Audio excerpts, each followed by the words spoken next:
Laisse me que ne va Christo bo et ne globe musse bois de kemegalio et musse de kemegalio et Dudoƒo de kemeli et que la yagira avanamo ne be Christo ko me kedemti no bois de kemeli et que la nam Dudoƒo Nyanyui ana mopopo et que ma ana mopopo na to le wakbeme et ana be mopopo na nyo le wakbeme et mopopo ena mopotuko la anao akadejino be nuyo be nuyo na le biam nuyo na le mokpom na o katan wasu wo nu pokpo tantan le Yesu pen come do pe gba ye pe mus Kristo pe mus ike yonato do pe velia jipo pa megbonono do pe tolia Kristo pe duko ma pe duko si do mokpokpo Kristo pe mus si yonato Kristo pe musa si yonato do pe gbanto do pa gbale etawo ye pe musa Kristo pe musa ike yonato afisi afike Kristo yi la digbajia afisi afi duko sa duko gundo pe sa do pe amegato mede pepe ke Kristo so to va yi ple pe musa Kristo pe musa si yonato do pa gbale etawo bo ke bla tovo enyilia Yesu Nazareth la tola amesi mawu chok bokbokwe lakple musa resine amesi cha hele Nyanyui la Kristo la fia atemwi mawu le dowom toya maji amesi cha hele nunyi wom mawu le de te le comme jejiame. When Moses passed on, the timetable Moses to Joshua. So when that Joshua passed on, the timetable came. I say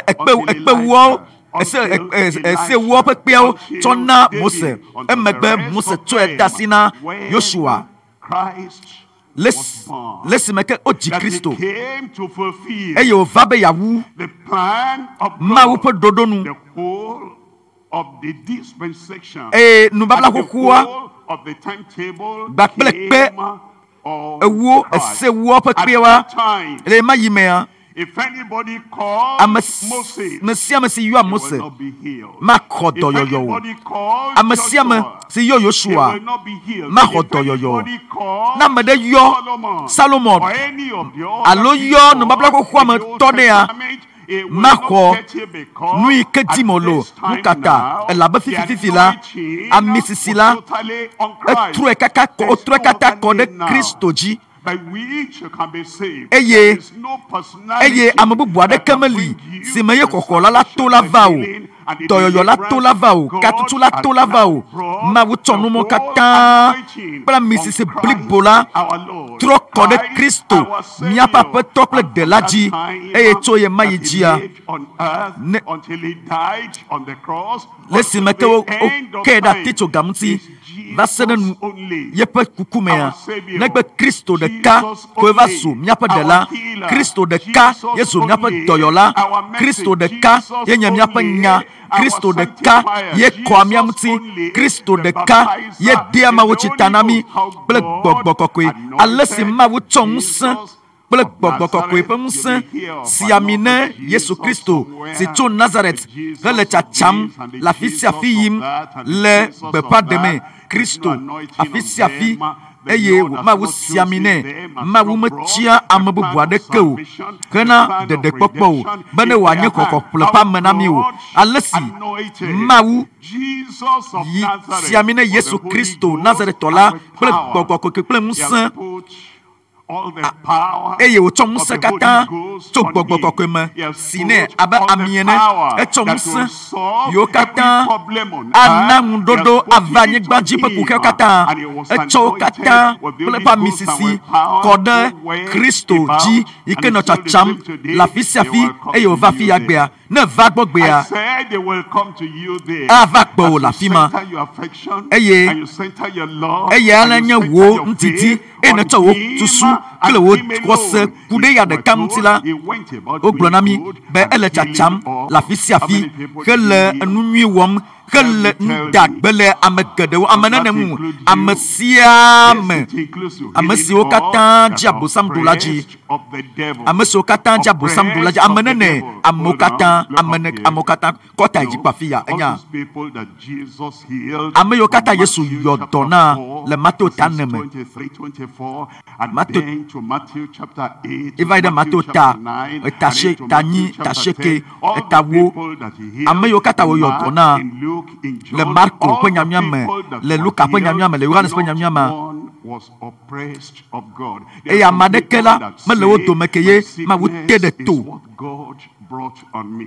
mais amena globana ma weto tolele ya dade yejio awo mereke no woto me ke la globe ma edom sekata ma wunto edwe eye be tolele ya nava yeji eye mu bidoya eye eben kubaba be doya ma wedwe eben kune gbane yi awo amadeke me glenene le nyanyo ba pade kemo boda eyoto na meso kata abosam tedanyela mawu metoa dolele dada medekejio eye mawu ma tove sese agade chiwo masewo amen jurode mbede mawu de ma chokokutia de ke gade chiwo la eye abosam we wone eye abosam plepe dola we wone gake Kristo va be kokuti sia kokuti na ba le wa agbeme egba le Yesu pen come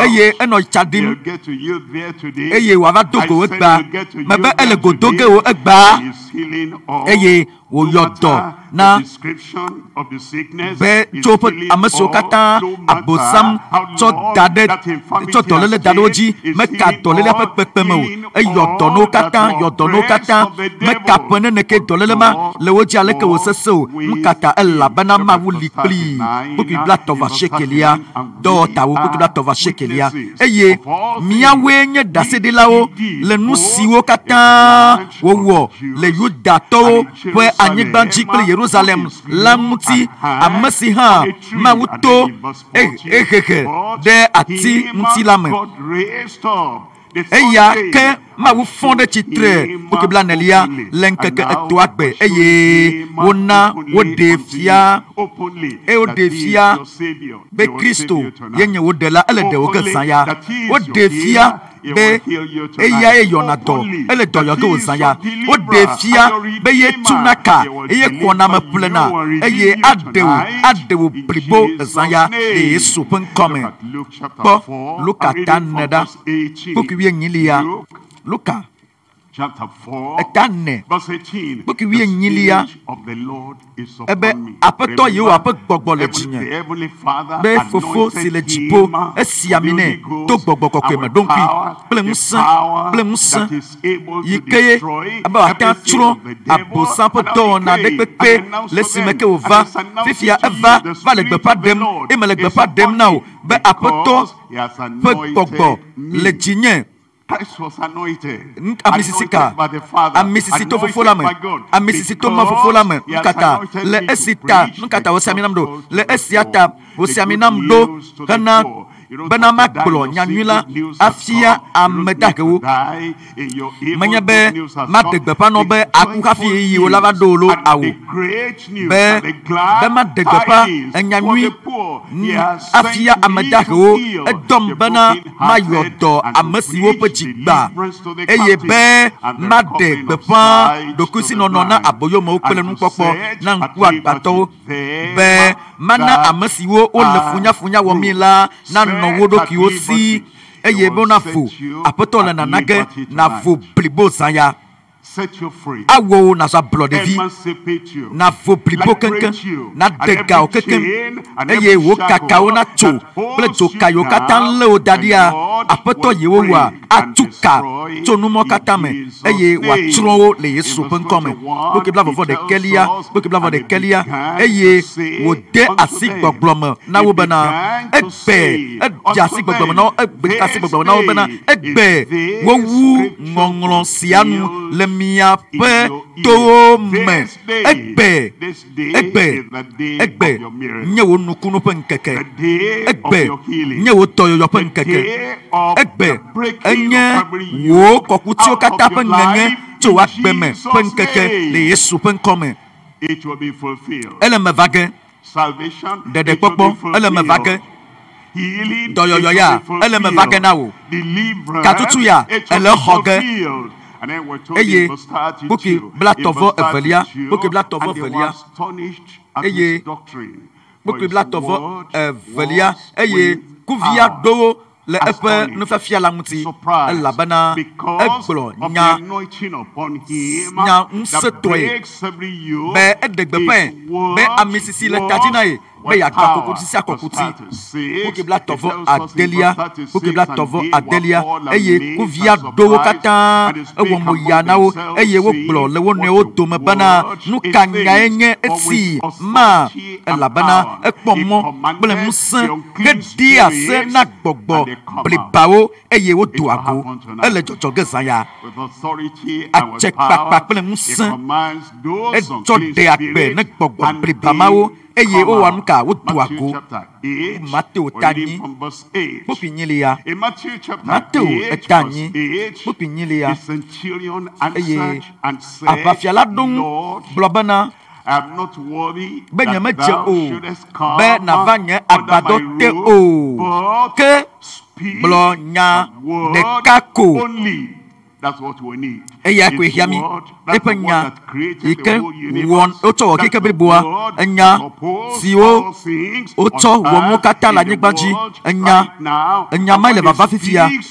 Eye ne wògblɔ nya ya to eƒe dɔtsɔla dzi wòtrɔ ya eye wòve nya va gbɔwoa ayɔ dɔ wò blibo. Eya gblɔ nya ɖeka ko ekema nye dɔtsɔla la ƒe lãme la sẽ. Buki bla tɔlia. Buki wie tɔlia. Eye Yesu Kristo gblɔ na aʋafiala bena heyi eye ale si nexɔe se la ye gɔme ɖe leke le xɔe se nenema wòava me ma. Exɔe se be yeakpɔ ɖeɖea ava me na wo. Exɔe se zã ya be axɔ dɔyɔyɔa ele me va ge na wo. Exɔe se zã ya be nu sia nu si ke ye lé wo da ɖi ne sukluvia nu mawo katã kɔkuti kpakple aboyomenɔnɔ ma tso abosam asi mea nu mawo katã le hoho ge ɖa le agbo mea. Ale si ne xɔe se la ava me na wo nenema pɛpɛpɛpɛ. Azɔ eye ne le dzi yima bue ŋuti kpɔ nu yi dzi ne xɔ se ŋku gbanɔa leke ne xɔe se ɖo zã be wòanye na wo. Mumu ne nyɔa leke ne xɔe se ɖo zã wo. Ne nye gbafã leke ne xɔe se zã ya me. Nuka ne xɔ se zã ya me. Nu yi ke ne xɔ se zã ya mea eye xɔ ge na lea nenema ye wò dɔyɔyɔ kple wò gaɖeɖe ava me na wo ezã ya. Abe ale si ne xɔe se la ne va me na wo le wo xɔse la nu eye eƒe dɔtsɔla la ƒe lãmesẽ le gaƒoƒo ma ke dzi woyi atu aƒe. Buki wie adelia. Eye esi fiẽ ɖo la wotsɔ ame geɖe siwo gbɔgbɔ vɔ̃wo le wo me la va egbɔ eye wògblɔ nya ke nya gbɔgbɔ vɔ̃awo dogoe yeƒe nya sesẽ kple ŋusẽ kple atsekpakpa eye wòda gbe le ame siwo katã ƒe lãme gblẽ la ŋuti bena bena le si me ke ne va gbɔ zã ya ele gbɔgbɔ vɔ̃wo nya ge ɖa le me wo kple eƒe nya la eye wòyɔ dɔ na ame siwo katã ƒe lãme gblẽ la kpokui adrelia bena woawu nya si wogblɔ ɖi to Yesaya nyagblɔɖila la dzi la nu bena eya ŋutɔ tsɔ míaƒe gbɔdzɔgbɔdzɔwo kple dɔlélewo ɖo eɖokui dzi. Etsɔwo edro ekɔwo wo dɔlélewo katã zaya edro ɖo ɖokui dzi le Yesu ƒe ŋkɔme. Luka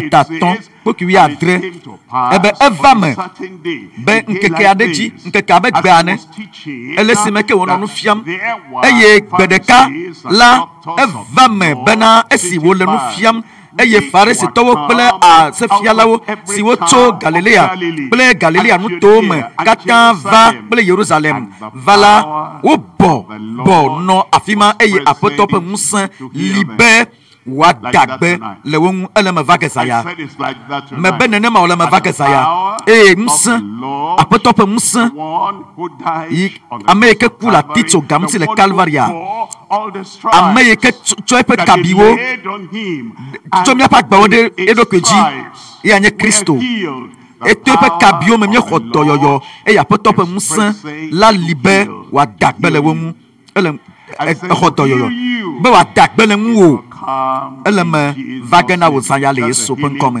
eya nye ƒe ŋusẽ si yɔna dɔ Kristo ƒe ŋusẽ si yɔna dɔ ɖo ƒe velia eya nye dziƒo ƒe amegbɔnɔnɔ Kristo ƒe dziƒo ƒe amegbɔnɔnɔ Kristo ƒe dziƒo ƒe amegbɔnɔnɔ maɖe nu ɖe fia o le Yohanes eta tɔ me Yohanes eta tɔ míaxlẽ kpekpe evelia Yohanes eta tɔ kpekpe evelia ame aɖe va Kristo gbɔ ame sia va egbɔ le zã me eye wogblɔ bena Rabi nyenya bena nufiala nenye tso Mawu gbɔ va elabena ame aɖeke mate ŋu awɔ nu dzesi siwo ne wɔna o ne menye Mawue li kpli o dɔyɔyɔ vana tso Mawu gbɔ katutu vana tso Mawu gbɔ xɔxɔ tsona Mawu gbɔ xɔxɔ vana tso Mawu gbɔ ame aɖeke mate wɔ nukunu siwo ne wɔna ne menye be Mawue li kpli o.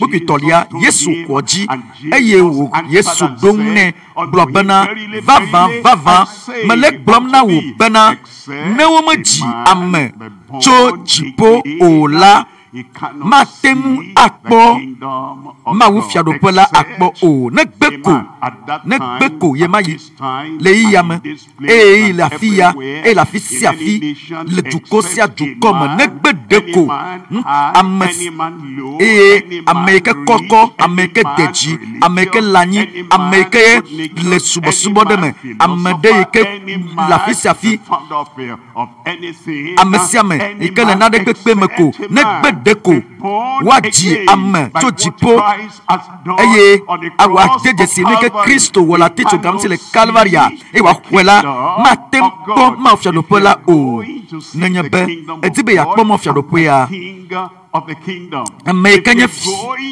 ele be nakpɔ efia yi ke nye le fiaɖuƒea me Kristo yi ke nye fia eye eya yi ɖe Atsitsoga ŋuti eye nayi egbɔ eye naɖo ŋku ame yi ke gblɔ ne be ɖo ŋku dzi nye aƒetɔ ne va wo fiaɖo va yi ɖe wo fiaɖoƒe la me wogblɔ be egbe anɔ paradiso me gbakplim eye ele ne di be yeakpɔ mawufiaɖoƒea eye ne kpɔ ne va ge ɖe afi ma eva dzo le anyigba ya dzia ele na wo be egbe la naxɔ woadzi wo tso dziƒo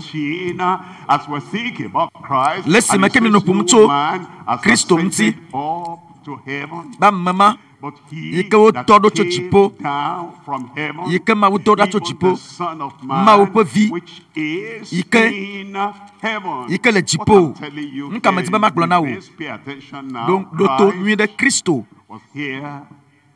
ele afi ya le anyigba dzi Kristo nɔ afi ya le anyigba dzi va yi eye Nikodemo va gbɔ le ta tɔn ya me eye Nikodemo ƒo nu nɛ eye hã ƒo nu na Nikodemo le anyigba dzi le afi ya eye wogblɔ be nenye be amegbetɔvi la yi ke le dziƒo le esime ke wònɔ anyigba dzia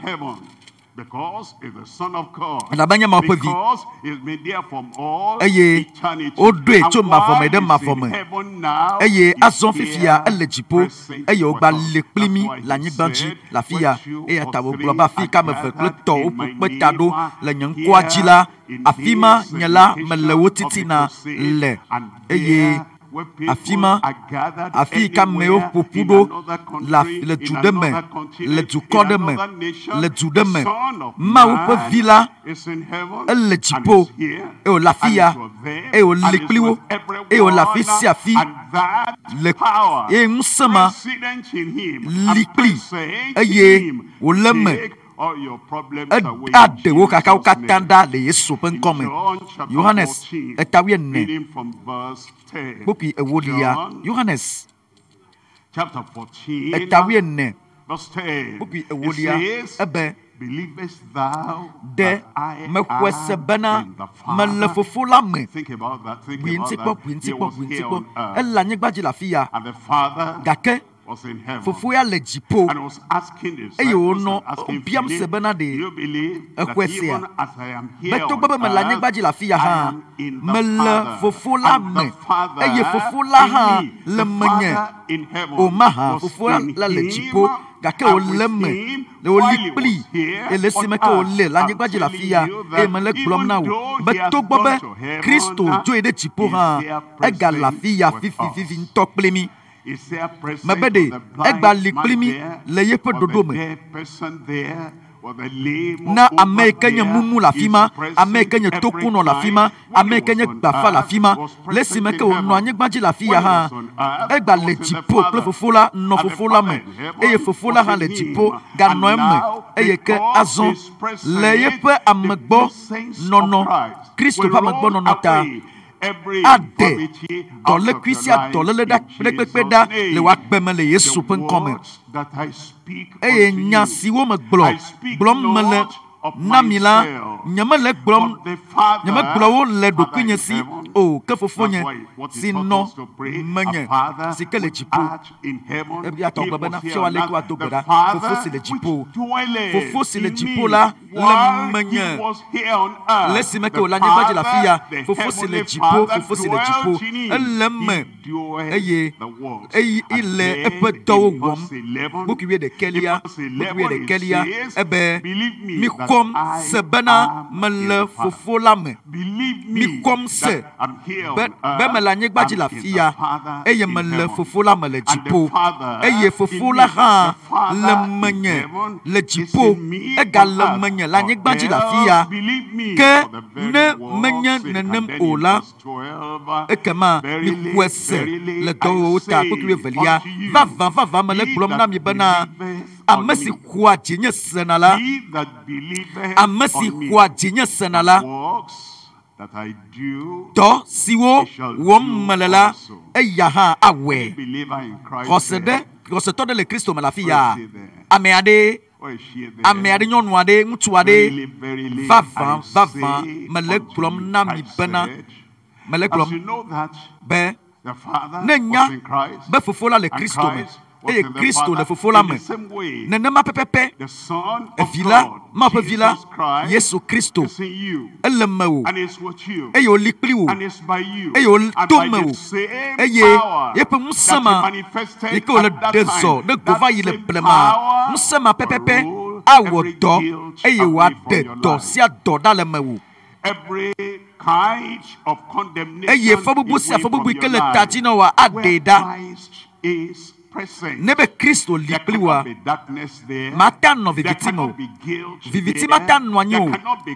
fɔbubu mata condemnation nɔ anyi there. o There cannot be Satan eye there. abosa mata nɔ afi ma o Christ afi ke is. kristo lea And Christ is eye powerfully kristo li resident le fia dum in kple you. ŋusẽ le All me woa those things of the nu mawo devil, katã nye abosa ƒe everything agba will clear wo away. katã woabu vi The works eye that I do, enya siwo he shall gblɔm do mele na mi la also, and greater woke gblɔm na mi works eye than these eye shall he ame do. si xɔa dzinye sena la tɔ Greater siwo works wɔm mele than la these eya shall hã he awɔe do. eye gãtɔwo How can that wu happen? esiawo wòawɔ When eya la me va ge Christ zã ya was on nenye be earth, kristo nɔ anyigba he dzi limited himself. le esime ke He kristo was nɔ not anyigba dzia limited by me anyone. meɖo li He ƒo na eɖokui to limited naɖeke me o himself El- to the people on ground. meɖo li ƒo na And the eɖokui few kple people anyigbadzitɔwo that came, eye and they said, ame siwo "My katã servant va na gbɔ is eye ame ɖe va over gbɔ there. gblɔ be nye dɔtsɔla le afi ma Speak the word, gblɔ nya and ɖeka the ko word eye will get enya la to him. age ɖe And gbɔ the word got to him, eye nya and age he ɖe was gbɔ healed. eye wòaxɔ dɔyɔyɔ Now ke azɔ is giving us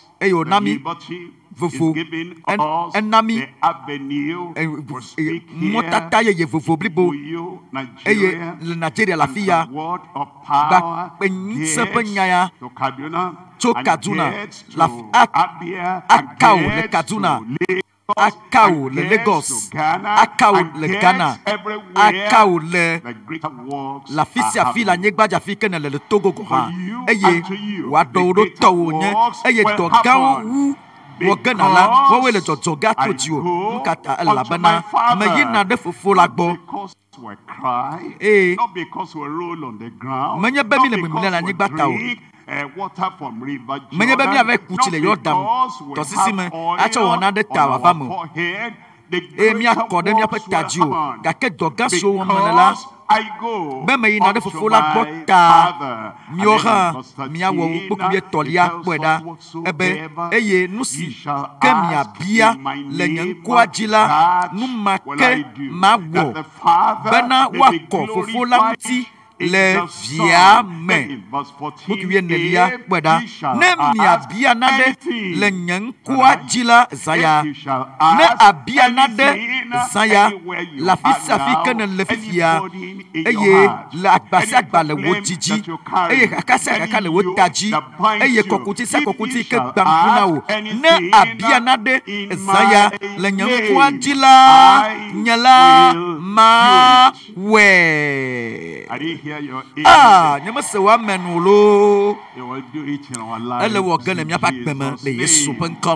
Look at Mark chapter 16, verse 15. Mark 16, verse 15, and he said unto them, behold the world now, what you are doing is the fulfillment, obedience of the commandment of the Lord, that we will take the gospel, the good news, the message of salvation, and we will take it to the whole world, go ye into all the world, and preach and proclaim and declare the gospel to every creature. Some of those creatures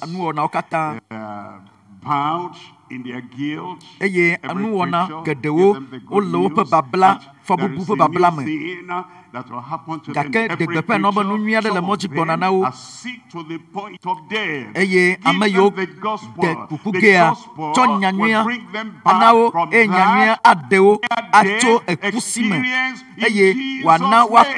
As we hear the gospel tonight, and as we hear the glad tidings tonight, globally, it says, as every creature hears that every creature will experience the power of God. Power will touch your life tonight. Anywhere you are, in Jesus' name. Then in verse 16, he says, "Ye that believeth and is baptized shall be saved." When he serves us the warning, the people that only hear, they don't take action. And faith without works is dead. Faith without action is dead. I accept, but they don't show it. They don't identify publicly with the Lord. He that believes not shall be damned. In verse 17, he said, "These signs shall follow them that believe. In my name, that name will conquer every evil out of your life. In Jesus' name, in my name shall they confess devils. They shall speak with new tongues. Language is out of your mouth." And there was a good language. I never get anything good language. Do not speak that anymore. God never answers my prayer. Old language, do not speak that anymore. I'm always unfortunate, always unlucky. Other people get, I cannot get that language will get out of your mouth. New tongues, a new language. I am the redeemed of the Lord. I am in charge of God. I am healed. I am delivered. I am set free. And then everything you say is according to it is written. And as you declare, according to it is written, it will be fulfilled in your life. Verse 18, it says, "They shall take up serpents." That means serpent, spiritual, serpent, physical, will not kill you. Will not destroy you. Sleeping, somebody sent serpent is useless. Before that serpent gets to you, it will die.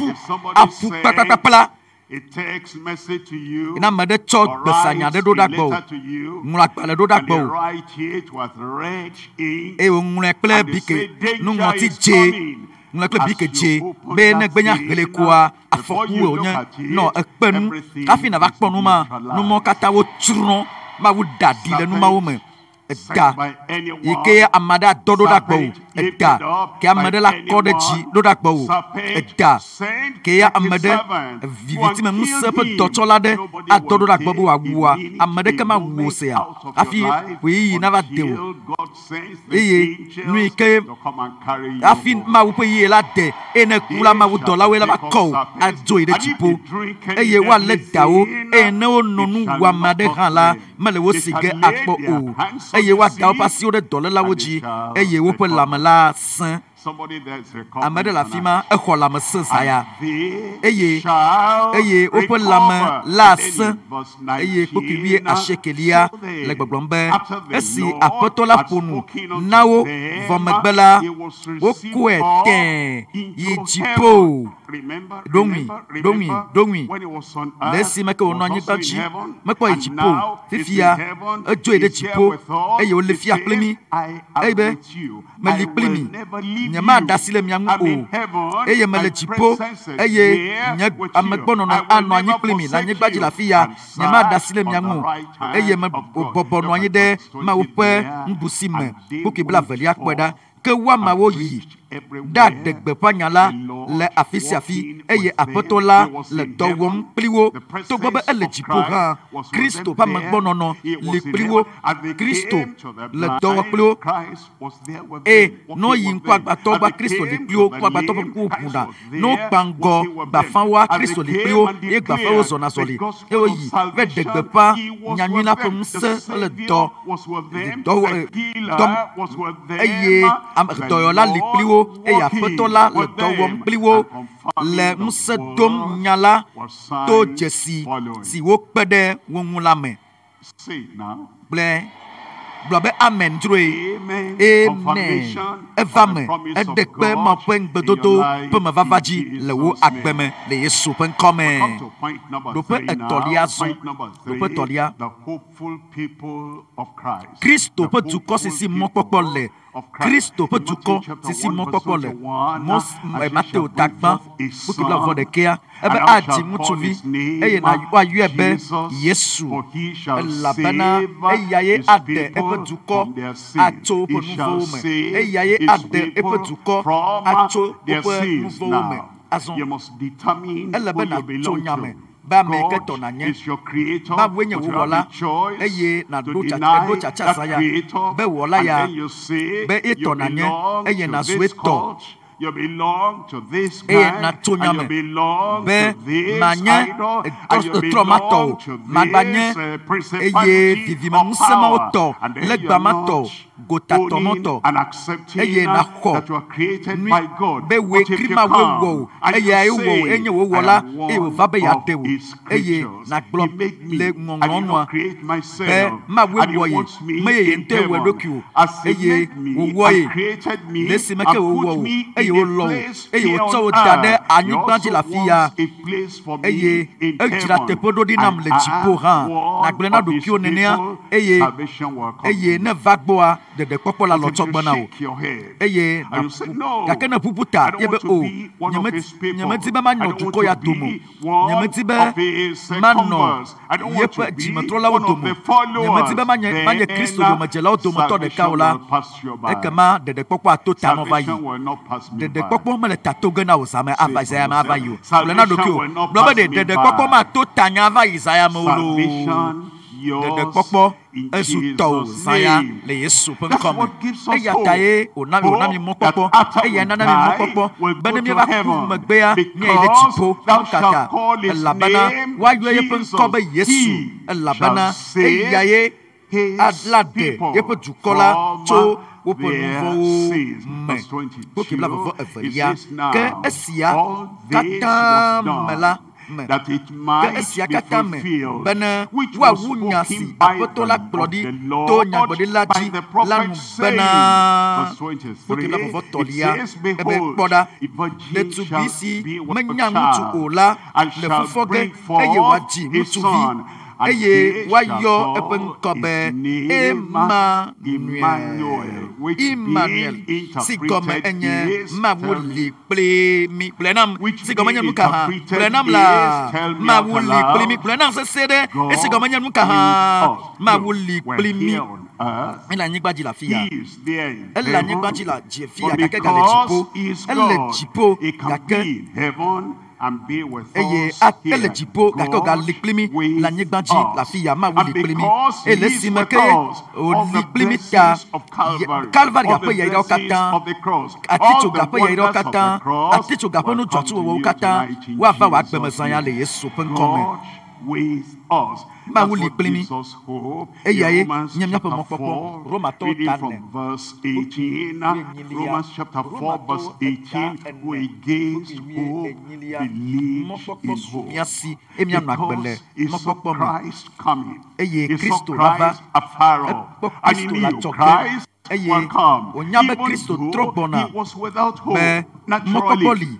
Without hope historically, without hope scientifically, without hope from man, who against hope believed in hope that he might become the father of many nations. He become the father.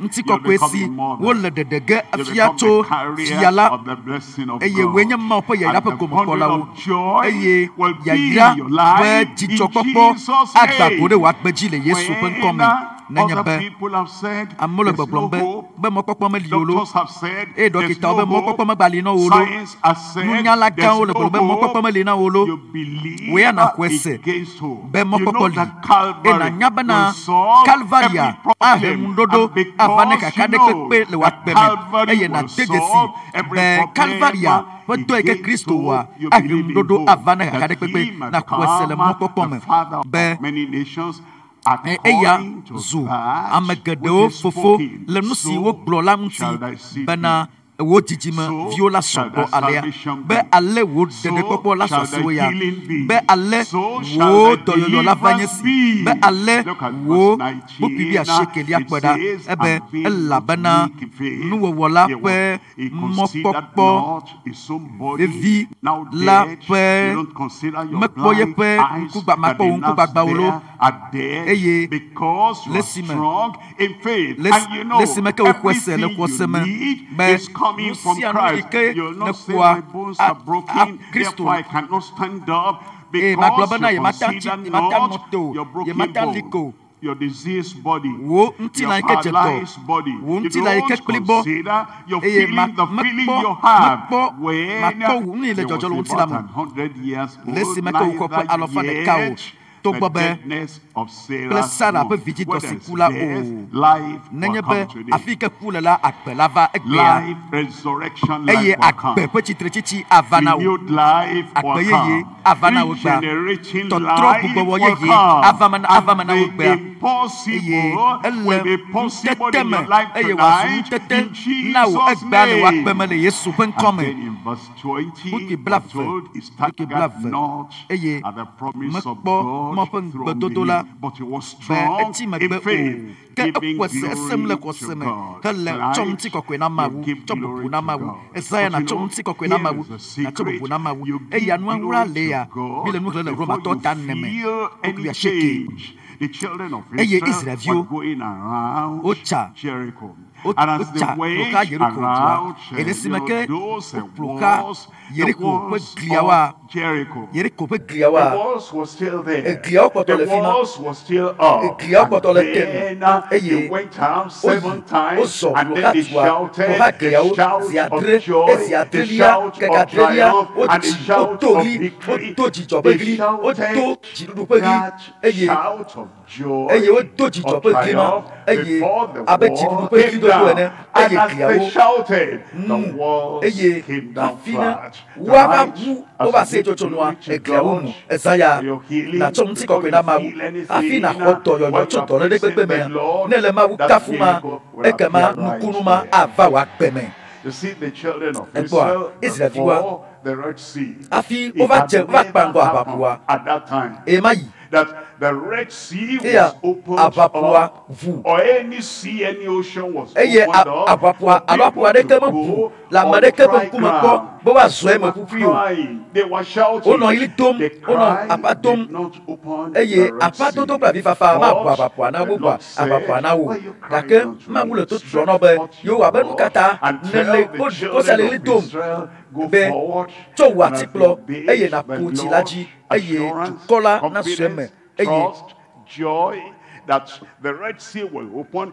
Before that Red Sea opened, you believe that it will open, and then he stretched the rod, and what had never happened in the history of humanity happened. I'm telling you tonight, if you give the glory to God, not waiting for feeling, not waiting for what I see, what I believe is what I will see. And as you glorify the Lord, will happen in your life. And then it says in verse 21, it says, being fully persuaded, being fully persuaded. You see the people that get miracles, salvation, that the people that they are fully persuaded tonight. As I give myself to Christ, as I surrender myself to Christ, I am fully persuaded He cannot lie. He said, whosoever shall call on the name of the Lord shall be saved. I'm fully persuaded tonight, as I hand over, as I yield and surrender myself to the Lord, I will be saved. Those people that are fully persuaded, they are the people that say, praise the Lord, I'm waiting for healing. He said so, he cannot lie. He said he will forgive, he has forgiven me, and I have that salvation. Those are the people who are saved. And the people who know that whatever is sickness, whatever the deformity, are fully persuaded that the name of Jesus is above every name, and the mention of the name of Jesus, every knee shall bow, and everyone shall confess that Jesus is Lord. I'm fully persuaded of that tonight. That Christ is my healer, Christ is my deliverer. That full persuasion will bring the healing to you tonight. I'm persuaded over here. I said I'm persuaded over here. And if you are persuaded along with me, the two of us shall agree as touching anything. I agree, and I say, and I declare, and I decree that you will be healed. As you come into agreement with that, and you say, he's praying for me, he believes that I'm going to be healed, he believes I'm going to get my miracle, and he's praying with assurance, and then I partner with him with assurance, assurance here on the pulpit, assurance there, wherever you are. Healing is sure, he is fully persuaded that what he had promised, is able to perform. In your life tonight, able to perform. In your body tonight, able to perform. In your soul tonight, able to perform. Miracle coming your way. Miracle of salvation is just tonight. Fully persuaded. Miracle of healing is just tonight. Fully persuaded. Miracle of deliverance just tonight. Fully persuaded. I am persuaded. You are persuaded. Eye miakpata mi dasireci mi degbetu kana bena wotoyo wotoyoyo ava mana osaya fikanelo mebede evle me vake na osaya la amiade amemena no pona wode ha ele me vake na osaya ya fisa fika na vasaya e anya de kokoko yi na wo fifi agbe nyanke de kokoko nkeke bobota and eyes closed, e na mianku heads bowed, eyes closed. Today, you are fully persuaded that Christ died for you on the cross of Calvary, and that He wants you saved. He wants condemnation taken away from you. He wants all the punishment of your sin taken away from you. And say, yes, Lord, I accept. Yes, Lord, I agree.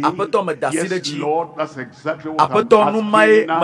And I have hope tonight that this is the night of my salvation. And I have faith that cannot be contradicted. I have faith tonight that mine is forgiveness and mine is salvation. Wherever you are, raise up your hands. And the moment you do that, fully persuaded, forgiveness comes. Praise the Lord. It's not there. Praise the Lord. Thank you, brother there. Thank you, sister there. It's of that time. Salvation, this is the moment. Forgiveness, this is the moment. The remission of your sin, the removal of your sin, this is the moment. Raise up that time. Don't let this day of salvation pass you by. Anywhere you are, in any country, anywhere you are, in any nation, anywhere you are, in any congregation, even if you are by yourself, and the sound of the gospel glad tidings and good news is coming to you now. It's of that time. I am fully persuaded that all the sins you have committed, anytime, all the sins you have committed since you were born until this time, the promise of the Lord is He will take everything away. He will wipe everything away. It's of that time. Stand up. Raising up your hand, and you're saying tonight is the night of my forgiveness, of my salvation, of the removal of my guilt, the removal of the yoke of sin in my life, and you give the power to go and sin no more. The power of a new life, the power of a new character, the power of a new creature. All things will pass away, and all things will become new. Stand up. You're standing up. And you're saying, yes, I accept. Yes, I receive. That's action I acknowledge. I'm saved right now because I hand over my life unto the Lord. As you're standing up, I'm going to pray with you, and you be in total agreement with this prayer. Father, nya wode ka kple mia to gbeda fofo me da kpe na wode nkeke ya ta ikenya nyanya pe gbepa dede ekpe enye dede kpokpo pe nkeke ba me sia me ke kwesela ika ya poto pe nkola wa kwede agbe me le gbedumda be dede kpokpo wo chochoke nu fo pe chochoke ko ple na va me na me sia me eye ike chodo ke choso ike bodo ke dede kpokpo pe to ya me ne va me ne le Yesu pe nkome me le gbedumda apoto be le wo amanu va pe nu nglodi noa be na chopo voda kaka kru le wo lolo pe nu nglodi noa nana wo dede kpokpo bribo na suosi ko ple na suosi eye wo ma wo pe muti fafa na gbagodo pe jiwo me fifia le Yesu pe nkome me to gbeda be ma pe gbogbo na dida se no pe ji be gbogbo be na o su mo pe vi akpe elabana mi nya be ewe na mi eva me le Yesu pe nkome ye to gbeda le. Amen. Praise the Lord.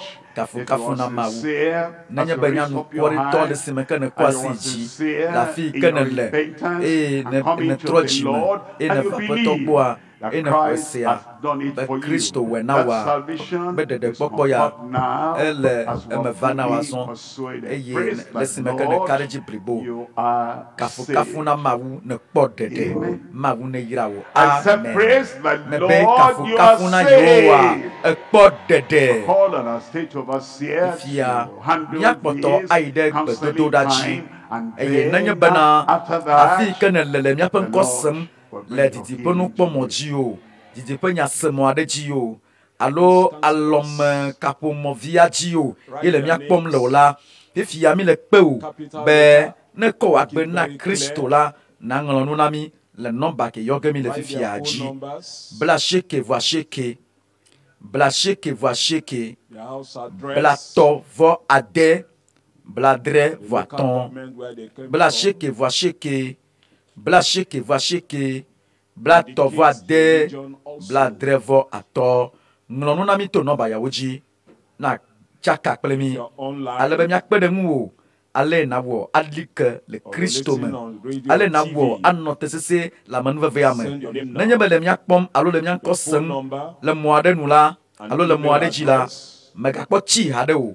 Radio ya, alɔme kaƒomɔviwo ya, megakpɔ tsi o. Tele ya, megakpɔ tsi o. Nɔte lala zã ɖe ya, Mawu ƒe amesiamina la gatrɔ va axɔ nya ɖakɔ, ado gbe ɖa ɖe mia ta. Hena miaƒe dɔyɔyɔ kple nukunuwo ƒe mevava megado le kame haɖe o. Mawu ƒe amenuveve ƒe asi nanɔ dziwò. Mawu ƒe amenuveve ƒe asi nava dziwò. Kpɔtɔ nɔ nu ŋlɔ na mi nenye bena ekɔ wòagbe na Kristo eye di be woakpe ɖe ye ŋuti. Ale ya wɔ alike le Kristo me anɔ te gongo la ŋlɔ nu na mi to nɔmba yawo dzi. 99 36 75 99 36 75. Bla sheke va sheke. Bla sheke va sheke. Bla tɔ voa de. Bla dre voa tɔn. Ŋlɔ na mi le nɔmba ya dzi. Mawu ne yra wo geɖe. Nɔ gbedodoɖa me le afi ne le mia ŋkɔ sem. E na bia Mawu ƒe amenuveve. Yesu le dɔ yɔ. Ele katu. Ele gaɖe. Ele amenuve. Ele nukunu kple dzesiwo wɔm. Domi be tanya ga me mi na anyi ɖoa. Ye nya Atsitsoga ƒe nu gã wɔwɔwo. Ƒe nu dzɔatsi wɔwɔwo. Ƒe ndamdonu wɔwɔwo. Ƒe nukunu wɔwɔwo. Ame geɖewo le eƒe gome kpɔm. Tekunɔwo le azɔli zɔm. Ŋkuagbatɔwo ƒe ŋku le ʋuʋu wole nu kpɔm. Domi bena bafawo le azɔli zɔm. Mumuwo le nu ƒo. Ŋkunɔwo le nu kpɔm. Dɔléle ƒomevi geɖewo le ɖeɖem ɖa le amewo ƒe agbe me. Mawu ɖo ŋku o hã dzi o. Amenuveve ya sɔ asiwo bene le mɔa nu le mia ŋkɔ sem. Etsi megaɖe le ƒo. Zã wo xɔ se. Zã wo xɔ se. Ele xɔ se ya yi ke tutu o. Bene le to dzi le mia ŋkɔ se fifia. Ka ɖe dzi. Nɔ gbedodoɖa me fifia. Gblɔ na Yesu be ye ka ɖe dzi. Be dɔ yewo le Atsitsoga ŋutia. Manye dzodzro le eƒe agbe me o. Zã ya Kristo be fukpekpe le Atsitsoga ŋutia. Manye dzodzro le wòagbe me o. Ele dɔ yɔ ge na wo. Wobe dɔléle ma akplɔ yi ɖe ku mea. Mele kuku ge o. Atsi agbe. Maƒe amesiamina la gbɔna zã ɖe ya. Nɔ kame. Megado le kame o. Eye ne geme ye edo gbe ɖa ɖe mia ta vɔ. Ɖe amen mamlɛtɔ la nado ɖokuiwo kpɔ. Mawu ƒe asi kpɔtɔ gale dɔ dzi. Kristo kpɔtɔ gale dɔ dzi. Mawu ƒe amenuveve kpɔtɔ gale dɔ dzi. Afi sia afi ke ne le la nɔ mɔkpɔkpɔ me nɛ. Nɔ mɔkpɔkpɔ me nɛ. Mɔkpɔkpɔ me nana ŋukpe na amewo le wo ɖomi. Kpɔmɔ nɛ. Kpɔmɔ nɛ eƒe dɔyɔyɔ. Kpɔmɔ nɛ eƒe gaɖeɖe. Kpɔmɔ nɛ eƒe dziɖuɖu na me. Gbɔgbɔ vɔ̃wo le fu ɖe na wa. Dɔléle aɖe le fu ɖe na wa. Alo dɔnɔkɔdzi le afi ɖe le hele mia ŋkɔ sem le radio dzia. Dzi megaɖe le ƒo. Wo dɔyɔyɔ le mɔdzi gbɔna na wo. Zã ɖe ya. Mebe zã ɖe ya wo dɔyɔyɔ le mɔdzi gbɔna na wo. Nɔ gbedodoɖa me. Megatsi radio wo lo. Mawu ƒe amenuveve kpɔtɔ gale dɔ wɔm. Ele xɔxɔ ge na wo lo. Ele ɖe wo ge lo. Ele katu ge wo lo. Gblɔ na aƒetɔ bena zã ya tɔnye. Ne Mawu nya ya ƒe ɖoɖo ya la kpa, zã ya metɔ ya la kpa. Maxɔ nye nukunu. Maxɔ nye dɔyɔyɔ. Maxɔ nye katutu. Maxɔ nye gaɖeɖe. Do gbe ɖa. Dɔléle ma le dziwo fia teƒe didi. Ezã ya. Dɔléle ma tɔ kpa. Gblɔ ne dɔléle ma be tɔwo nu kpa. Le agbenye me. Ale ne xɔ se la nenema wòava me na wo. 92 Mlonunami, 63. Nani Betiri a chaka plemi le nomba ya ji. Number again. 99, 091 99, 36, 444 75. 92 63. 99, 99, Taking the best 36, 75. Blasheke, va If sheke, you are finished with your hand, blasheke, va sheke, by my bla left hand, to if you are voix finished de, with your hand now, bla dre voix ton, what of mawu ne by my yirao, right hand, if you are finished with your hand, mawu ne yirao. Na jajirado, blona do kuma malenya nukuno hoge zaya, let's stand up Kristo now. matongu Get ayo. ready Fike for na the leana man la of te God. chite achite de wafoji. Your miracle is Onukuno tonight. le moji bonanao. It's going to Bomone, happen. ele me vage zandea. Let me hear your big Mopa mea etrog amen. bona zandea. Mase wa men If you're a gande. candidate for miracle, Mopa mea etrog bona. join Nele me and mokbom. welcome the man of Nea. God. Pene munye mia dowe zona mopa mea. Kena bedodora kena nukuno kle jesiwo. Kafu kafu na Praise the mawu. Lord. Kafu kafu na Has mawu. been fully persuaded. Eye o kadeji pribo. Anyone that is fully Amesi persuaded amesi that God is kadeji pribo. able, Memawu atabwana de Christ saya. has provided the Be healing. Kristo And that na that doyoyo healing berkatutu is according Isaiah as le we believe musi that ikeye it shall be ne done. kosenula Tonight, abamanao it will be done. Isaiah ele me When vaganao you hear the name ne of se Yesu Jesus, penkoa you know there's no e other ne nyamba na name. nkobu bwade There's no keme galio other night. nkobu bwade This keme lio moment, la fideo that name of eye Jesus musi will Yesu work penkoma wonders in your e life. wa He nukuno died kle Jesu already. lo He oga e we provided koko that na healing, that doyoyoma deliverance na already. katutuma And okoko you are fully eye ne persuaded kadeje briboa that what he had be promised nusibe ngbe is wodoa able to perform atem the aweha performance ekama will come in your life. ewe koko le wa gbeme And then Eye. you'll be praising the eye na va Lord before kafu you mawu even see anything. na kafu mo hafi And na va before kwebe you even evame feel anything. e hafi na va And as sena you de praise bebe the Lord, la and you give the hafi na va glory sena to de le him, wala mala and you open na your kafu eyes mawu like e this, na you puwonku alea open your eye eyes na to miracle. puwonku kena nukuno Open pe your poko eyes to kena wo healing. nukuno pe Open poko your kena wo eyes toyo pe to poko deliverance. e na va punku vole gbedora I me am pe domala fully na persuaded. bui nyame kadeji We're ewode ready to pray now. if yami You ja to need gbeda miracle, mo pa you me ja need to gbeda de healing, miata you need deliverance. You raise up your eye na le hands. katutu din le And then doyoyo lay dia the afisi other afike na le ya ko hand wasile to ji have the eye challenge of the eye problem. adika Blind ikele nkono eyes kaka ikele will nkono open. wonku gbagba le Deaf bubuge ears will wotokuku le open. bubuge Dumb tongues wade will tutu speak out. le lapa aponu With that hand, with eye that kwasi leg, le will ji become twasi strong. dade wotadilo Broken ala bones fike le will be vo joined twasi together. dade fima ala The fike kuke ale power ya of the twasi dade Lord fima eye apeto pe will musa visit you le ja there. didi asra o Get po ready now. It's coming. esogbe ya ele moji gbona o kwasi You le want kade to hand ji on na yourself kwasi le when ka you dala have the fike malo challenge. fudem na o It's up the other hand. na twasi velia twasi le kade kwasi le kade ji Father, we fofo thank you at this time. mikafo zaya Bless iya your name. mie ko nkomti We are fully mie persuaded kade ji bribo that you cannot fail. be matan The dalakpa o name of be Jesus Yesu pe cannot nko fail. ma Therefore, dapu Lord, o we come eyata now fofo mie speaking va to you, be mia ponu na asking o of you be mia that bia you o will touch be every nakasi sick person, amesia and you dono will sia touch donomti every nakasi oppressed amesia person, me ko teda afflicted nyimti person, eye in amekele nu Jesus' brani name. manakasi mti le I Yesu pe nkome send forth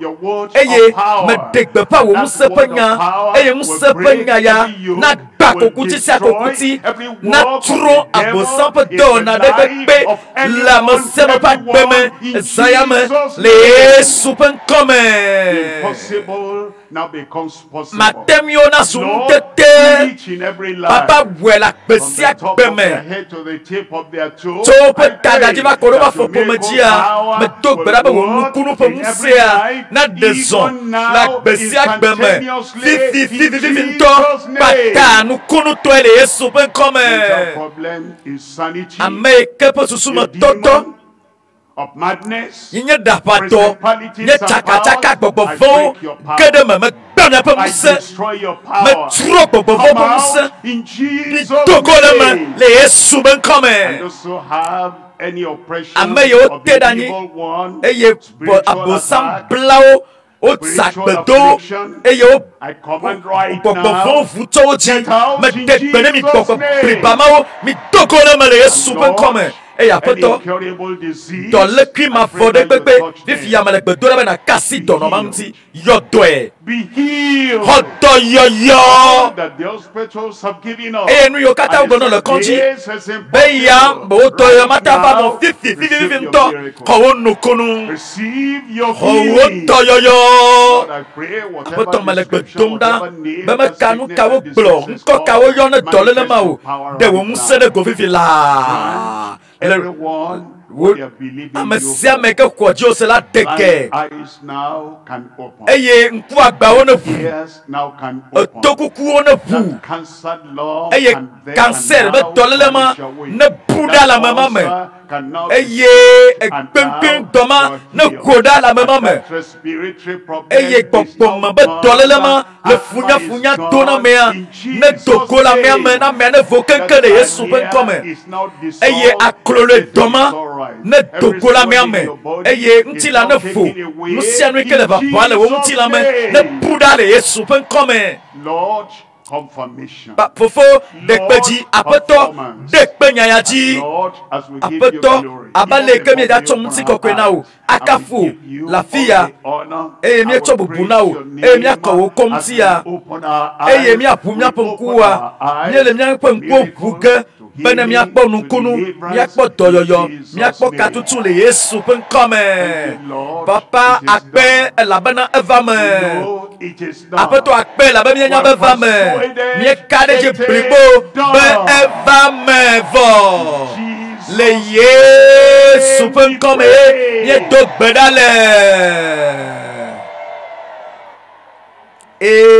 amen. Eva me vɔ. It is done. Eva me vɔ. Jacob, you see that the Dodokio swelling kpɔ, dodokio has kpɔ, vanished. dodokio Check kpɔ. up now. You Be- see that the problem Benuma has vanished. no woma megali o. This is not the time Dodokio of kpɔ be movement kuke now. wadzo. Check up Do- your body now. dodokio kpɔ, Prayer dodokio has been kpɔ. prayed for. Dodo da va me vɔ. Nadeke manye nu baɖa kpɔtɔ agbanɔ afi ma o. Dodokio kpɔ eye nakpɔ bena kaka edzo. As you are checking up, you will see Abaleke that ne the dokio miracle is tonkpoa there. nakpɔ be And nukunu right ava me. now, as you are checking up, Le wo you nye will nuɖusi see dzi, that God la has fi done sia it. fi, Those ne movements lea, stop. Be obedient. Nakpɔe be ne le dokio tonkpɔ fifia nakpɔ be nu yi wɔnawo tsã megale wɔ o. Just heard the word of Wo God. kaka dzo. Up now. If it has Mawu pasi happened, va le we wa shall gbe praise me the Lord. eye ne ko wo nukunua ŋlɔ nu na mi le nɔba ke mi na fifia dzi eye na gblɔ na doli be kafukafu na Mawu eye akpɔ amlimanda donu ƒe nukunu le wa gbe me saya ele si me ke na to ɖokui kpɔa na kpɔ be eva me na wo. Le si me ke na to ɖokui kpɔa eye na gblɔ be kafukafu na Mawu eye na to va ŋgɔ nenye be le asaɖaka me eye na va na mi wo ɖaseɖiɖia eye miakafu mɔ ƒe ŋkɔ kpli wo. To ɖokui kpɔ eye la kpɔ be wo nukunu ava me Mawu wɔe vɔ eye eʋukɔkɔɖi ma enu tso eye plibɔ tɔma enu tso ŋusẽ ge ɖe wòafɔ kple wòafɔkewo me tso le afi ke ne le kpla eye nazɔ azɔli eye ne mete kpɔna nu tsa woa ʋu ŋku eye nakpɔ nu nenye be mesena nu tsa woa wòto ne ʋu nase nu do ɖokuiwo kpɔ eye nenye be eve me na koa na do ɣli be kafukafu na Mawu ne miato Mawu ɖe dzi akafu Mawu kpli wo. Nenye be nye ŋku agbatɔ tsã fifia ʋu ŋku nakpɔ nu. Thank you, Jesus. Yesu akpe. Anything you know you cannot do before, do it now. Nu yiwo katã ne kpɔ be yemete wɔna tsa woa dzewɔwɔ elabena wo nukunu la va me na vɔ. Check up, check up. Do ɖokuiwo kpɔ. Your miracle is there. Wo Your nukunu la miracle is va me confirmed. vɔ. Wo nukunu ava me And vɔ. once you check, Le si me ke ne le ɖokuiwo dom kpɔa you will ye kpɔ shout be va me praise na the woa. Lord. La gblɔ be kafukafu na Mawu. Check up, check up, check Do up. ɖokuiwo kpɔ. Do ɖokuiwo kpɔ. You cannot remain the same. Magba nɔ si gbe leke ne le tsã o. Something spectacular has happened. Amlima dan don Bring ɖe them dzɔ le out. wa gbe me. Once it's confirmed, bring them out. Check up, Do ɖokuiwo kpɔ. check up. The miracle is there. Nous connaissons la femme avant. Nous connaissons le gamea. Yesu est nouveau. Others has received their own. You will receive your own. It has happened already. Bring them out. Bring them out. As you see them, you see the miracle. You bring them out. Come out to the front now.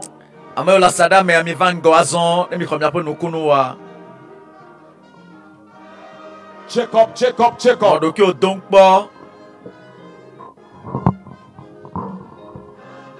The yoke is broken already. You are set free. Whatsoever the case, you are set free. It's no more there. It's no more there.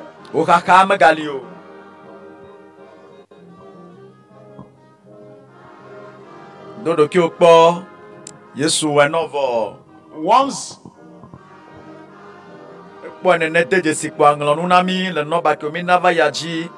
counselors help them. Please, those movements should stop. We have enough buses to carry you. Just sit down and watch the testimony tonight. Check up like we tell you. Once it happens, you say praise the Lord. And you shout to the glory of God. Do that quickly now.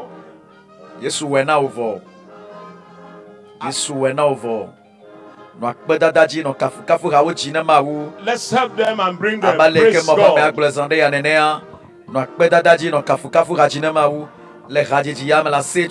them out.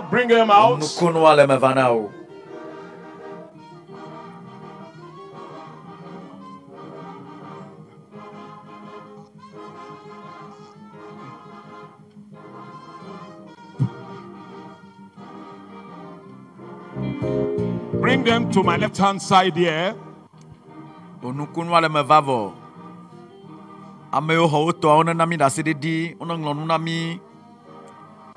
Le 99, 99, 36, 75. 99, 99, 36, 75. Blacheke, vacheke. Blacheke, vacheke. Blatova de. Bladrevoaton. Blacheke, vacheke. Blacheke, vacheke. Blatova de. Bladrevoaton. Mauneirao. Let's check up, check up. You will see that the miracle is there. Our God is alive.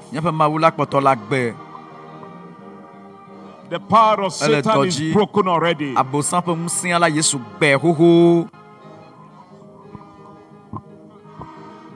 For those of you online, check up also. Your miracle is there. Yes.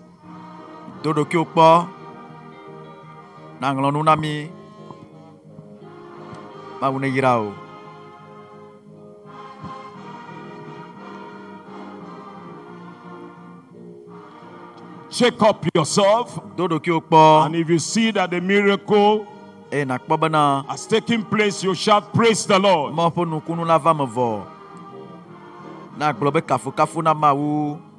You can also share your testimony on WhatsApp. Through this number. 080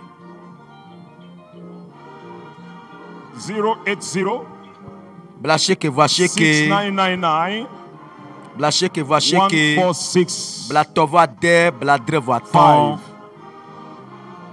Amen. Amen. We are ready now for the testimony. While the testimony is going on, check up yourself. Once you see that the miracle has been confirmed, you come out on my left hand side.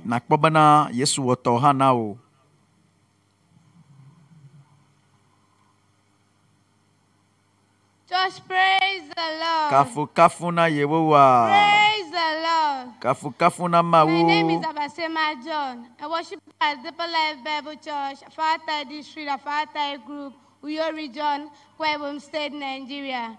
I'm here to testify to the glory of God. Eti be ya kafu mawu penko. Pastor Dr. Le nui ke mawu la wawo. To me Pastor Ganji. For the past 4 months, I was having a severe headache in my head, and whenever it happened, it would be as if there is hammer on my head. Ye ta no ta gomo no ye dum alegbegbe. Ewa be de o cho hama le ta ko ne yinene. Le ta pepe ke o va yi.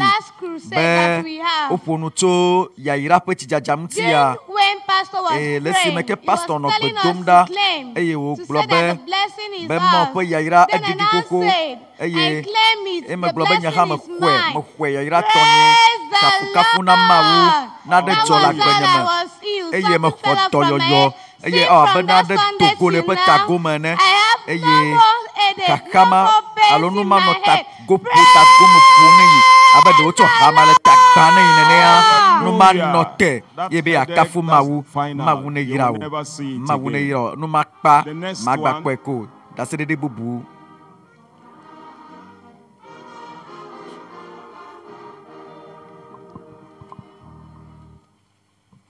Praise the Lord.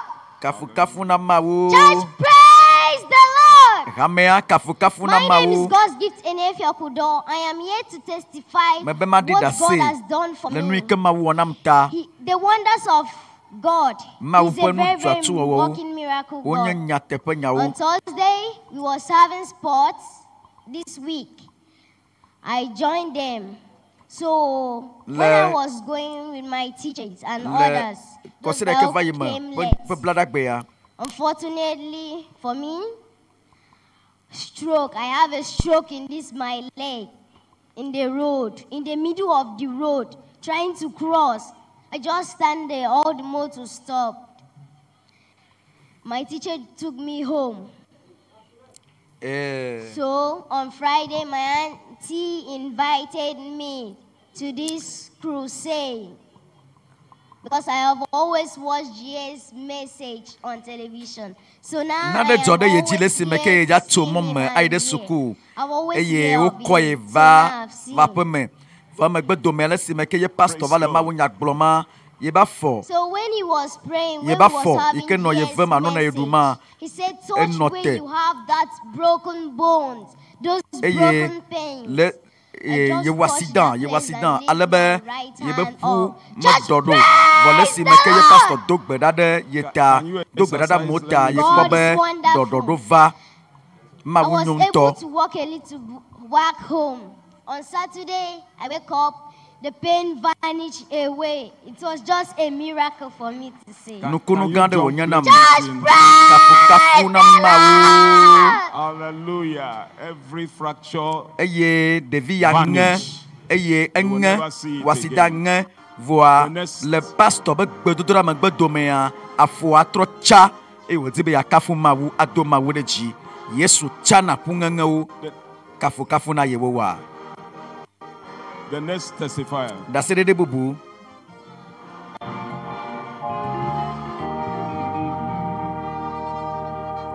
Church, praise the Lord. Kafu na yewo wa. I'm Bro Ubong from Nsit Atalogo government area in Akwa Ibom State, here in Nigeria. Yeto Nigeria I'm a nyibanji. member of Deeper Life by the grace of God. Enye Deeper Life be I'm hamevi born again. ye hogbugbo I want gaji. to express my utmost gratitude to God E Almighty dibe ya for what dakpene He ma has muso done for katanto me. le nui ke wo na Because yita. indeed, La bana le the nya wonders ma. of the cross Atsitsoga po nu has tuatu become the wa. workings of God in me. Ozu mo po do It na has blibore become bakbeme. the operation of the Spirit in my life. Since I came to this program, I've seen the new beginning in God, in my life, and the deliverance He has given me, the emancipation and realization, and the supernatural supply He has given to me. May the name of the Lord be praised in Jesus' name. I came to this program while the pastor, GS, was about to pray, because I've been having a terminal problem in my heart. It has been very serious and severe when it comes. So at the last amen, or before the last amen, he asked us to lay our hands and deal with the problem that was on Friday. So I did as commanded. And at the end of the prayer, by the last amen, the pain just went away. I didn't feel it again. Everything just went away and disappeared. And I got my healing. Right now, I am perfectly healed. By the grace of God, your own, you will get it. Thank you very much, sir. Put your hand together for Jesus. Let's listen to the online. If you are mia said that said do so Offline testimony now.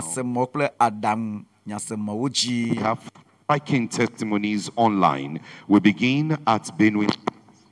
And all the way from Benue State, we can see the wonders of the cross really crushing the big name diseases yet again. And we have this coming from Sister Royale Onoja, all the way from Otukpo in Benue State. Sister Royale has been suffering from proteinuria. This is an increased level of protein in the urine. She's been battling this for 9 whole months. But then, at the prayer of the man of God, of course, because of this problem, there have been conditions of kidney damage and all that. But after the prayer of the man of God, everything cleared out and now she is free. Praise the Lord. Jonathan Olayika from Kaduna, and he had accident 2 weeks ago and suffered from a partial dislocation of the leg, and every attempt to work proved abortive. But on the first day of this program, after the prayer of the man of God, everything is now normal. He can walk perfectly. And then from the official Facebook page of the GS, we have this coming from Anointed Mensa on Yameke. He says that he's been suffering from acute neck pain, but then because the wonders of the cross is still very much going on. After the prayer of the man of God, the pain disappeared completely, now he is free. Now we'll take you to Burkina Faso for a live broadcast testimony. Burkina Faso, live. Praise the Lord. Burkina Faso. I am Sister Celine Nava of Deep Christian Life Ministry. I praise the name of the Lord for my son. Truly speaking, I don't even know what to say. The Lord is great. In the past, I wept too much. My son went 2 years old without working. And I took him to a consultation. And the doctor said that his brain was touched by a disease. This was very difficult for me to support. So for them, without a rehabilitation, my son could not work. During the I have my faith in the Lord. Because God is able. So the first day, my son got courage to stand up. And he did the same in the second day. The third day of the crusade, my son took 2 steps and working. So I started encouraging him to work. So now he's working. Praise the Lord. Devia okwe gadanyba elesoson no tereba fofoji lesoson ebe adak pene mawu le nuka keye mawu wonei eye trede dokita gbo eye vetona dokita bana numa ke no ye vigwom leba fo kaume obama tezo asoboa tolele anu to ye via ejaso lesoso ye via megasu ye yinu alo atianyegba asogbafan machi machiu kafu na mawu. Lesi mekene la moto sia Yesu le to ha wona wo. Mokokpo ya nenu asio. Kafu na yewoa. Vivian Liven Augustine. I am from Abia State in Nigeria. It's Nigeria. I only come to school here in Ikotek Bene. Only during the school time, but after school, I used to go back to my state. I have this severe pain on my spinal cord for over 3 years now. And tonight, I have gotten my healing. Praise the Lord. This healing has lasted here for 3 years. And I'm always unable to carry load or stress or even whenever the pain is very severe. I cannot bend. I cannot even do anything. When I try to force myself to stand or walk, I only walk as I'm holding and struggle to walk. And my neighbors used to help me to apply job, all this abominable on my back and help me straighten it for me. But tonight, I have gotten my healing. Praise the Lord! A miracle have taken place over there. The miracle have taken place over there. 3 years spinal cord problem disappeared. Get ready. The next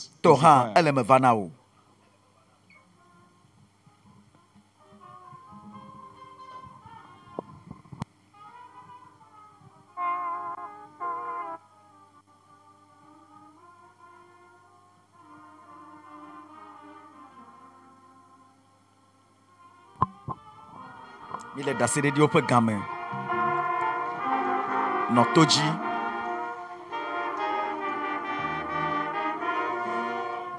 It is happening. Church, praise the Lord. Kafuna yewowa. My name is Deborah Sebastian Ungu. I'm from Enugu State in Nigeria.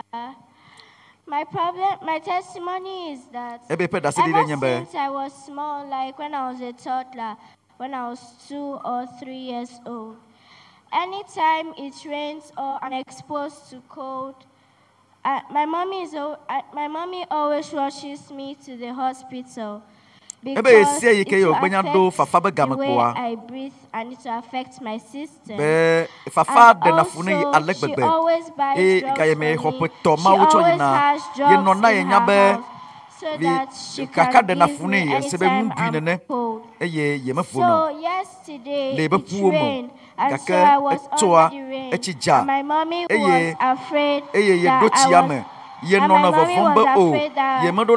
going to feel cold. So she was planning to rush me to the hospital yesterday.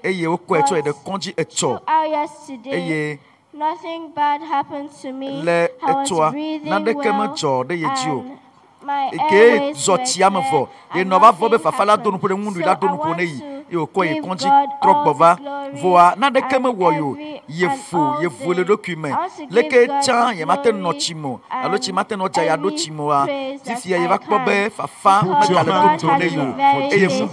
and There's joy in the camp. There is joy in the camp. There is joy in the camp. God has done it. The God of wonders. The man we are bringing forward has insanity. You will hear the testimony. God has done it. While we're waiting for him, we go online.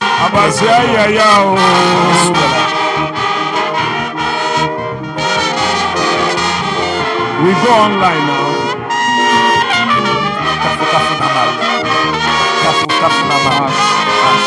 God is great.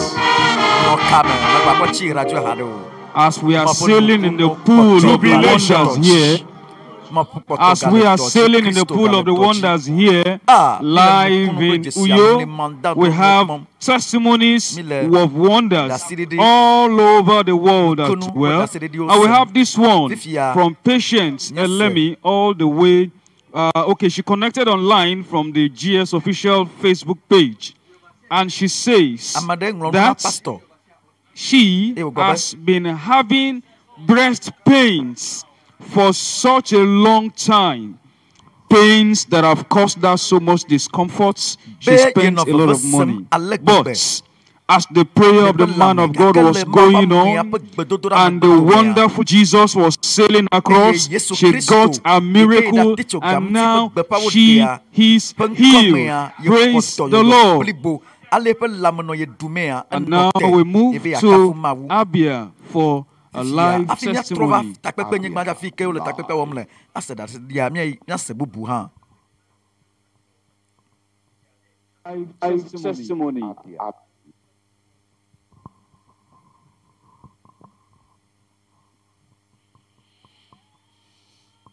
Kafu kafu na mawu. Praise the Lord. Kafu kafu na Yehowa. Hallelujah. Amen. My name is Sister Elizabeth Ihekwereme. I worship Sister Elizabeth in Umuahia, Abia State of Nigeria. I want to use this opportunity to thank God for the great work I've done in my life. December 6th, it will be exactly 1 year. I developed stroke. On this right side hand, down to my feet. I had that problem. Arthritis I had been in pains. For 1 year now. I've been in pains. Somebody was prayed for me. I got better a bit. Later, they didn't increase. To the extent that all my veins, my arteries, my bones, my joints became painful. And I developed this also. But yesterday, when I came in here, during this prayer, the man of God was praying. I discovered that something happened to me. When he prayed, I started feeling as if something was running around my body. All over. At the end of the whole thing, those pains disappeared. Now you can see, before this hand, I could not raise this hand. I could not move it. The same thing with this hand. And you can see I can walk very well now.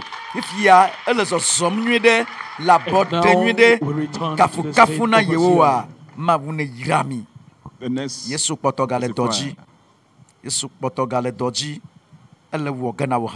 Abasia yaya o, ayaya o, abasia yaya o, ayaya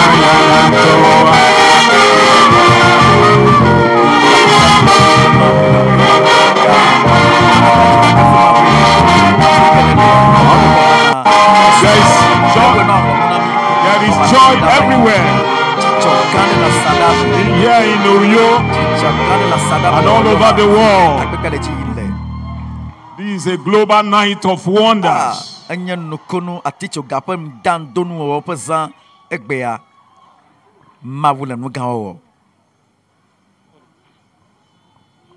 Kafu kafu na mawo. Church, praise the Lord. Kafu kafu na mawo novio. Church, praise the Lord. Kafu kafu na mawo. I thank God for what God has done. Praise the Lord. Kafu kafu na Yehowa.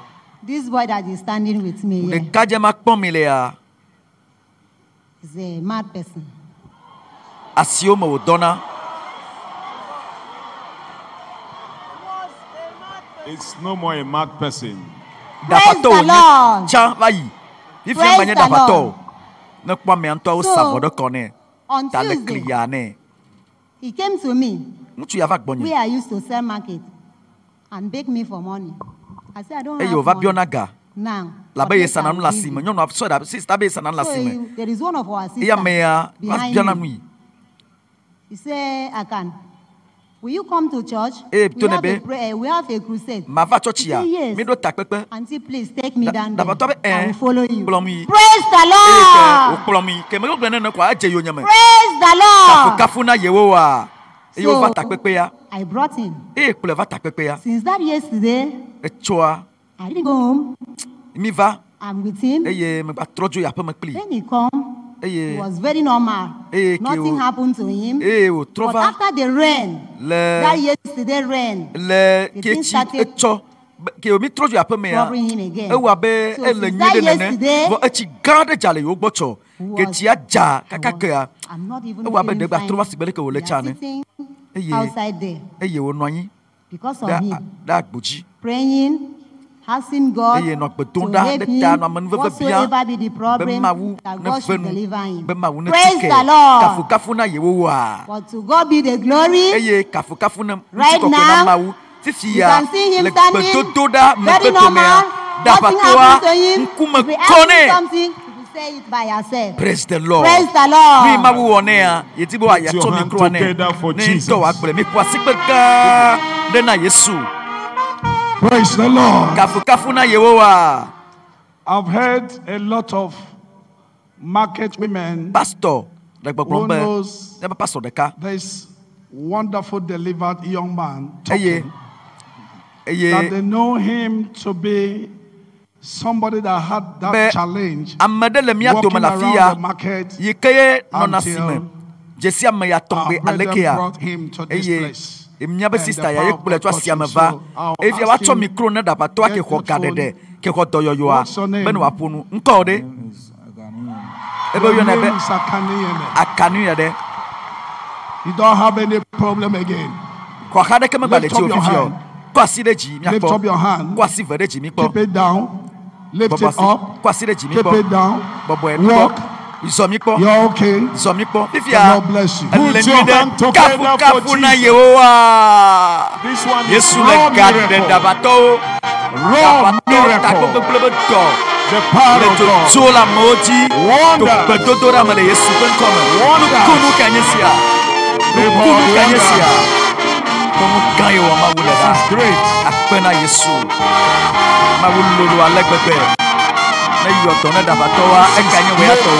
Global wonders. Check your own now. Your miracle is there. Check your own. Raw miracle is moving around. The next testimony, the next testifier. Anyone online?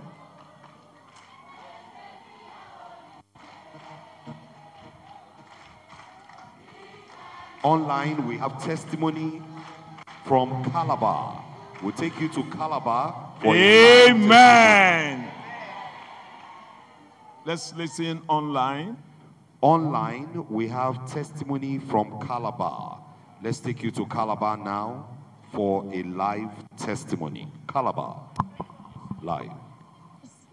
My name is Blessed Etim from Musagu, Calabar region. I want to really appreciate God for what He did for me on Thursday. Actually, I've been suffering from an excruciating pain of ulcer, but I got my healing on Thursday. May the name of the Lord be glorified in Jesus' name. Praise the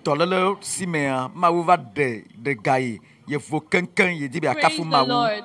My name is Lovett from Croisade State, Calabar. I worship at Musari Group. I was having a severe toothache that was affecting my ear, my eye, like the whole of my head. I was on medication, all kinds of drugs. No signs of relief.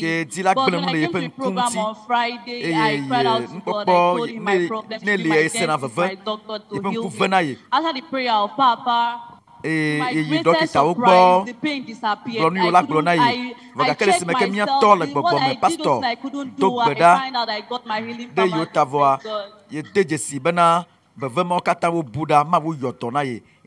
Praise the Lord. My name is Brother Ekpo George. Brother Ekpo George. From the parliamentary extension. I'm here to testify what the Lord has done for me and for my daughter. My daughter is married with a husband and they based in Lagos. She got ectopic pregnancy. So she was rushed to the hospital at Lagos there. There she was operated with the instruction, with the advice that they want to flush the whole system. So that she can be okay. So after the flushing of the whole system, after that, so serious. they had to take her back again to the theater. She was operated. Several times we didn't do it. So after the treatment, they brought her back to Lagos here.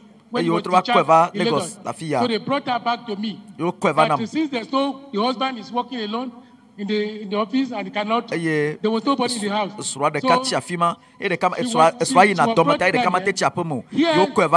connected her to the GS message. As he was listening to GS message, on the last prayers of the GS, all the complications she had all vanished away in Jesus' name.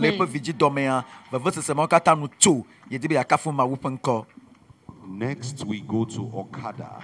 Okada. Children of God, pray. Yes, my name. That's the Bubu.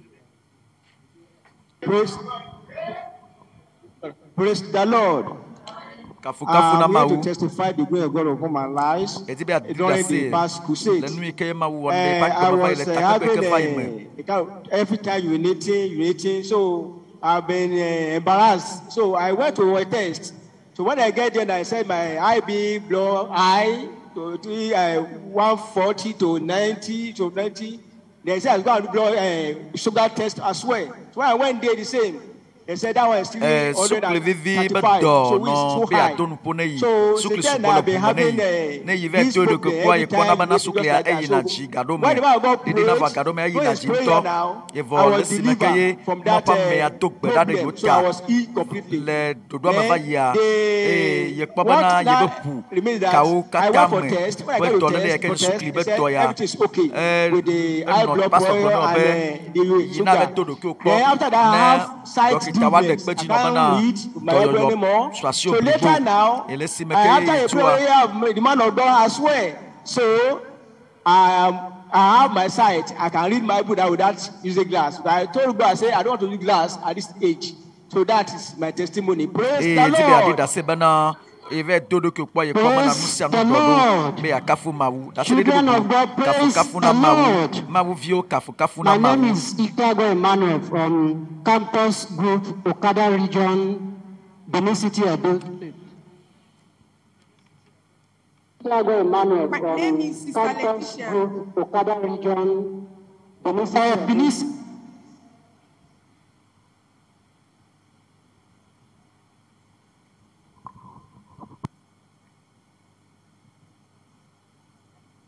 We return to the state overseer. Praise the Lord. The next testifier.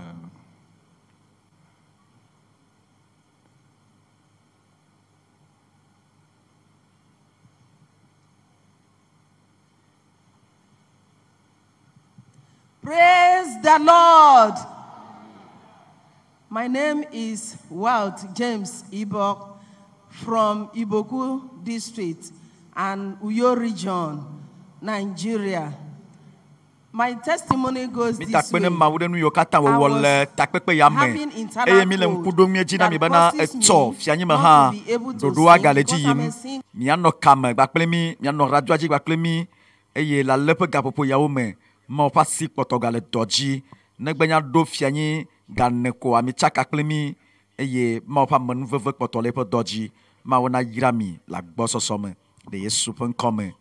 Amen.